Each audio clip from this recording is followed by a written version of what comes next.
j'essaie de vite cuisiner avant de démarrer ma journée. Un truc hyper facile, une tarte chocolat carotte. Petite recette de tarte au chocolat. Je vais juste la mettre au frigo, je te mets les indications dans la description et il n'y a plus qu'à déguster les meufs. Ok, super Shana, mais ta recette est bien trop calorique. Suivez-moi, je vais vous montrer comment on va diviser les calories par 2 et augmenter les protéines par 3.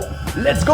Allez, c'est parti, on commence. On prend comme elle 4 carottes qu'on va venir éplucher. Je vous conseille de couper des tranches très fines. Comme ça, tout simplement, ça ira plus vite.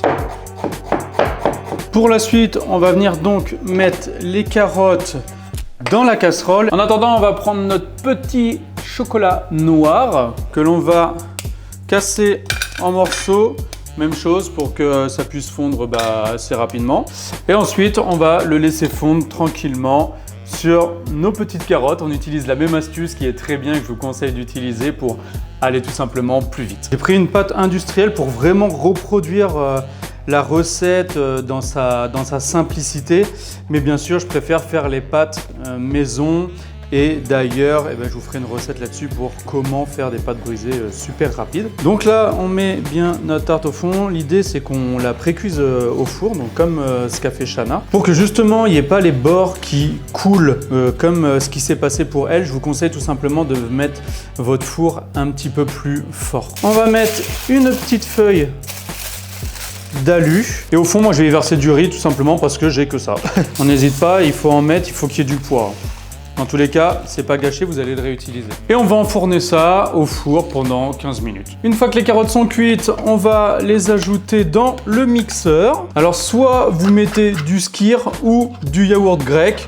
Là, j'ai choisi de mettre du yaourt grec tout simplement parce que j'en avais sous la main. Et pour terminer, on va ajouter notre chocolat noir fondu. On n'oublie pas de remettre le couvercle si tu veux pas repeindre ta maison. Une fois que c'est fait, on débarrasse le tout dans un cul de poule. À mi-cuisson de la pâte, je vous conseille d'enlever ce qu'on a mis au milieu. On le voit bien, les côtés ont commencé à cuire. Maintenant, il faut bien sûr finir de les cuire et cuire le milieu de la pâte.